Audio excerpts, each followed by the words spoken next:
नमस्कार, मैं हूं नीलू। तो एक तरफ लगातार परमाणु कार्यक्रम को लेकर अमेरिका और ईरान समझौते की बात कर रहे हैं। अमेरिका चाहता है कि इस पर समझौता हो, ईरान भी चाहता है कि बीच में कोई मध्यस्थता कर इस पर बातचीत करे।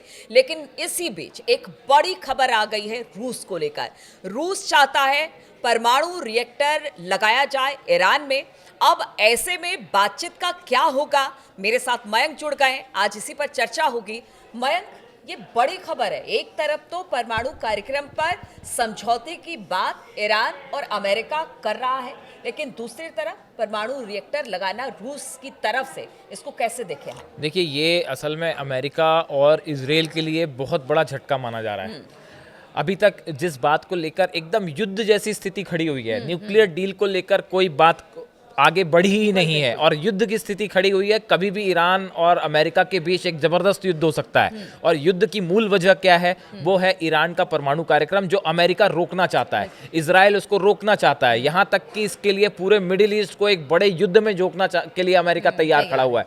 ऐसी स्थिति के बीच ये खबर आ रही है कि रूस जो है वो ईरान में परमाणु रिएक्टर्स लगाने पर, परमाणु यूनिट्स लगाने पर विचार कर रहा है, न्यूक्लियर यूनिट्स लगाने पर विचार कर रहा है। ये अपने आप में अमेरिका और इजराइल के लिए एक बहुत ही बड़ा सेटबैक से कम नहीं है। देखिए, जिस परमाणु कार्यक्रम को लेकर अमेरिका सैंक्शंस लगाने की बात कर रहा है, अपने वॉर प्लेन्स भेज रहा है, ऐसे स्थिति में रूस की तरफ से ये संकेत मिलना कि भाई हम जो है वो ये प्लान कर रहे हैं कि वहाँ पे आपके जो न्यूक्लियर रिएक्टर्स हैं उसमें हम मदद करें या अपनी तरफ से कुछ न्यूक्लियर प्लांट्स लगाएं।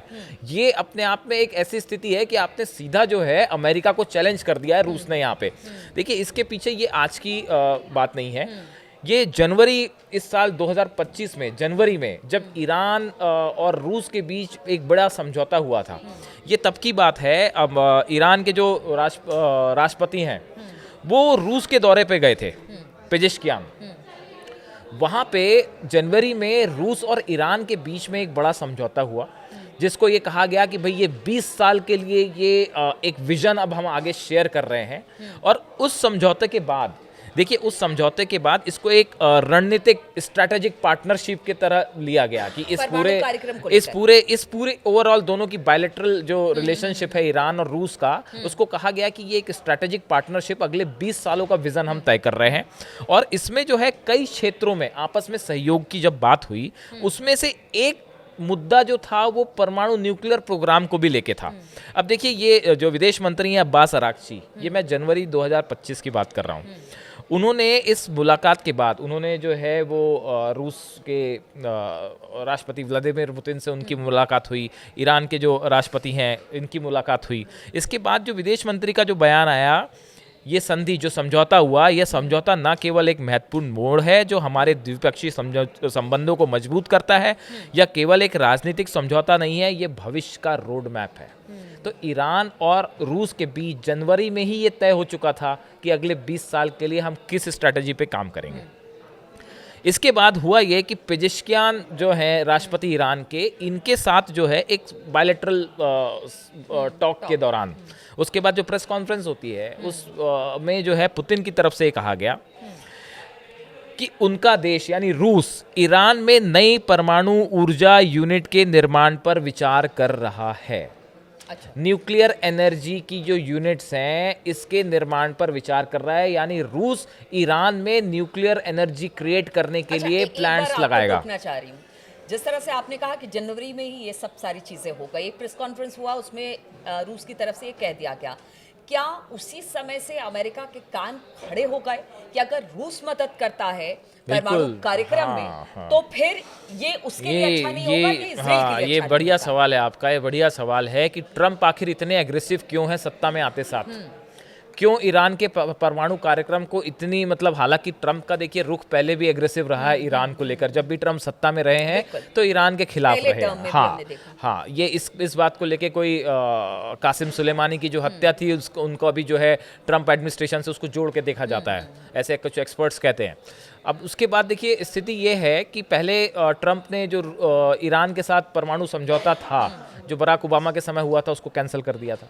उसके बाद अब ये जो आपने सवाल पूछा कि क्या ये जो जनवरी में बायलैटरल टॉक हुआ ईरान और रूस का, और उसके बाद व्लादिमीर पुतिन का ये कहना कि साहब हम ईरान में न्यूक्लियर एनर्जी यूनिट्स लगाना चाह रहे हैं, उन्होंने न्यूक्लियर रिएक्टर नहीं कहा, रूस ने उसको न्यूक्लियर एनर्जी यूनिट्स कहा है। तो न्यूक्लियर एनर्जी जब बन रही है तो उस न्यूक्लियर एनर्जी का इस्तेमाल तो कुछ भी हो सकता है, उसका इस्तेमाल तो हथियार बनाने में भी हो सकता है और बिजली जलाने में भी हो सकता है। तो देखिए किसी भी तरह का न्यूक्लियर कोऑपरेशन रूस और ईरान के बीच होना, ये अमेरिका और इजराइल के लिए एक बहुत बड़ा झटके से कम नहीं। और दूसरी चीज़ देखिए क्या है कि जो ये न्यूक्लियर एनर्जी है, न्यूक्लियर आप जब हथियारों की बात करते हैं उसके लिए तो रूस भी ये इस बात को तैयार है, और ईरान लगातार कह रहा है कि भाई हम जो है वो अपना परमाणु कार्यक्रम आगे नहीं बढ़ा रहे, हम कोई हथियार नहीं बना रहे, लेकिन हमारी जो अपनी खुद की नीड्स हैं, भाई आपको देश में बिजली सप्लाई करनी है, उद्योगों के लिए बिजली की ज़रूरत है, अलग अलग कारखानों के लिए बिजली की ज़रूरत है, इसके लिए हमको जो है अपने न्यूक्लियर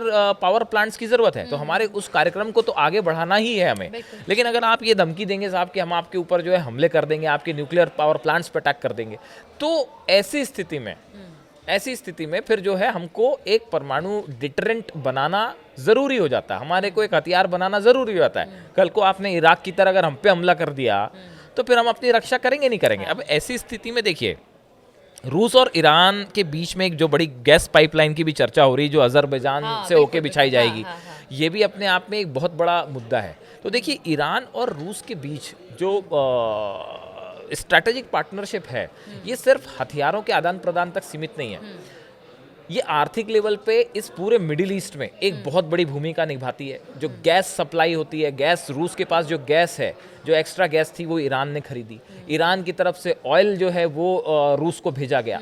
जब भी हथियारों की ज़रूरत पड़ी, ड्रोन की ज़रूरत पड़ी, तो ईरान ने ड्रोन प्रोवाइड किए। जिस समय रूस यूक्रेन युद्ध एकदम पीक पे चल रहा था और बाइडन एकदम अगेंस्ट खड़े हुए थे रूस के, पुतिन के, उस समय ईरान ने उसकी हमेशा मदद की। ऐसी स्थिति में अब ये एक नई खबर आना, देखिए इसका इंपॉर्टेंस ये है क्योंकि न्यूक्लियर डील को लेकर कोई समझौता नहीं हो पा रहा है। खामेनी अपनी शर्तों पे हैं, अमेरिका अपनी शर्तें मनवाने का जोर डाल रहा है। ऐसी स्थिति में जब न्यूक्लियर डील को लेकर युद्ध होने की आशंका है, ऐसे में अगर ये खबर आए कि रूस ये चाह रहा है कि ईरान में परमाणु यूनिट्स लगाई जाएं, तो ये एक इस तरह की बात है, ये अमेरिका को सीधी चुनौती है कि भाई आप जो चाहे कहते रहिए, हम तो वही करेंगे, ये हमारा अधिकार है और हम उसके हिसाब से चलेंगे। तो पुतिन ने एक प्रकार से देखिए पिछले कुछ दिनों में शुरुआत में चर्चा हो रही थी कि ट्रंप और पुतिन की दोस्ती बड़ा कमाल कर देगी, लेकिन अगर आप देखें कि पिछले 15-20 दिनों में ये दोस्ती की जो चर्चाएं थी ना, ये थोड़ी सी संतुलन बिगड़ गया है।